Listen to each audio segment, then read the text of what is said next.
Pemirsa, sejumlah sivitas Universitas Gadjah Mada termasuk guru-guru besar prihatin melihat sikap Presiden Joko Widodo akhir-akhir ini yang dinilai sudah menyimpang dari proses demokrasi. Mengapa guru-guru besar UGM kampus tempat Jokowi kuliah dulu ini gelisah?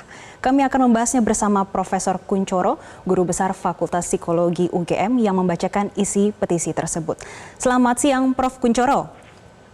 Selamat siang Mbak Yesika, selamat siang para pemirsa semuanya. Prof, Assalamualaikum warahmatullahi wabarakatuh. Ya. Apa sebetulnya yang melatar belakangi dibuatnya petisi Bulak Sumur ini, Prof? Yang pertama adalah rasa kasih sayang kami. Kami adalah alma mater, bahwa kami itu bangga, Mbak. Dulu orang Gadjah Mada itu bangga karena hampir semua calon presiden dari UGM. Semuanya berjalan dengan lancar, incumbent-nya juga dari Gadjah Mada.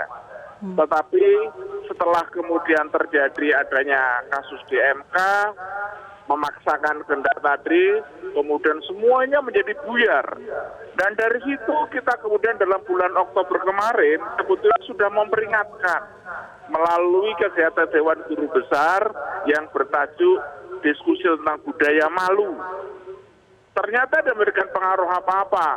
Karena itulah kegelisahan ini dikoordinir, diinisiasi oleh Pusat Studi Pancasila, kemudian kita muncul. Ini bukan rasa benci, bukan apa, tapi rasa kasih sayang kami kepada saudara-saudara kami, karena UGM itu punya alma mater. Alma mater itu ibu, kita satu ibu dengan Pak Jokowi itu. Iya, Prof, ini ternyata dari bulan Oktober guru besar di UGM sudah melakukan aksi. Dan artinya kalau sampai saat ini, sampai petisi Bulak Sumur keluar, belum ada follow up dari pemerintah. Begitu, Prof? Kelihatannya begitu. Justru kalau menurut saya yang terjadi semakin menjadi-jadi. Alasan-alasan selalu dibuat untuk pemenangan sebuah peristiwa, untuk calon presiden tertentu. Banyak tadi. Jadi yang terjadi itu kebohongan-kebohongan dimunculkan dengan pembenaran-pembenaran. Sebuah kecurangan, Mbak, kalau seseorang berbuat tidak baik, ya, itu biasanya mempertahankan ketidakbaikannya itu. Kalau seorang menipu, berbohong, maka dia mempertahankan itu untuk menjaga marwahnya dengan cara apapun juga. Gitu. Karena itulah banyak itu dibuat, apalagi sekarang ada upaya pemenangan pada caleg tertentu. Jadi double. Saya yang saya khawatirkan itu yang paling ngeri itu adalah masalah pembodohan. Kemarin ditunjukkan, kalau bisa mendengar dari tokoh hukum, dari Perludem Mbak Bivitri itu menunjukkan bahwa untuk membaca yang namanya presiden boleh kampanye dan sebagainya itu aturannya itu pasarnya panjang. Tetapi oleh Pak Jokowi hanya ditunjukkan sebagian dari itu. Bagi kami itu adalah pembodohan. Lalu apa maknanya kampanye pemilu untuk tujuan mencerdaskan kehidupan bangsa? Tapi di satu sisi ada pembodohan-pembodohan. Ini sesuatu yang kalau menurut saya tidak benar. Dan yang kemudian terjadi adalah pemaksaan kehendak. Apa yang terjadi kita melihat dengan kasat mata yang sekarang terjadi. Nah, kasih sayang kami itu kami ingatkan. Mbok yang terlibat di situ, Pak Jokowi dan yang di belakangnya, itu sadar betul berbicara dengan hati. Itu yang kami sampaikan. Memang dari Sivitas Akademika UGM, Pak, melihat apa resikonya apabila pemerintahan dan juga jajarannya masih melakukan hal yang sama? Mbak, kami itu setelah mendapatkan surat ini, setelah kemarin saya membaca di petisi itu, yang menyampaikan sukacita pada saya, terima kasih karena suara hati kami disampaikan, kami tidak berani ngomong, kami semakin bangga menjadi UGM, semakin banyak. Ini menunjukkan bahwa satu sisi, kalau menurut teori psikologi, apa yang namanya disebut sebagai teori frustrasi agresi, tingkat frustrasi masyarakat itu sudah tinggi, Mbak. Apalagi kemudian munculnya contoh Mas Guru Soekarno Putro yang sudah kemudian dengan bahasa kemarahannya ada muncul Mas Butet dan segala budayawanan yang terjadi.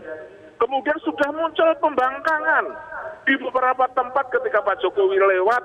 Kemudian yang terjadi ada sambutan, selamat datang Pak Jokowi, tapi saya tidak memilih Pak ini, yang saya pilih ini. Itu kan pembangkangan, bentuk pembangkangan. Kalau ini tidak perhatikan, ya khawatirkan chaos. Karena apa? Sekali lagi, bahwa yang namanya pemilu barangkali MK sekarang sudah selesai. Ada calon yang menjadi wakil presiden. Tetapi kan itu masih cacat hukum. Gitu loh. Yang saya khawatir kalau misalnya mereka kemudian marah, kalau sudah diperlakukan tidak baik, bermain dengan hukum, nanti pemilu pun tidak akan ada yang menang. Itu pun juga masih ada yang protes nanti, Pak. Karena apa? Musik kepada cacat hukumnya ini. Oke, Prof, melihat berbagai resiko apabila kebijakan seperti ini terus dilanjutkan dan juga belum ada follow up dari pemerintah, apakah ada kemungkinan Sivitas UGM membuka ruang untuk mengundang Presiden untuk berbicara langsung sebagai alumni UGM, Prof?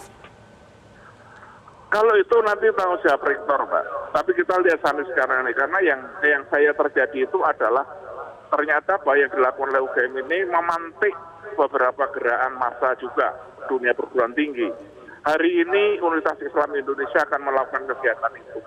Dan saya mendengar dalam waktu dekat juga universitas yang lain. Gitu.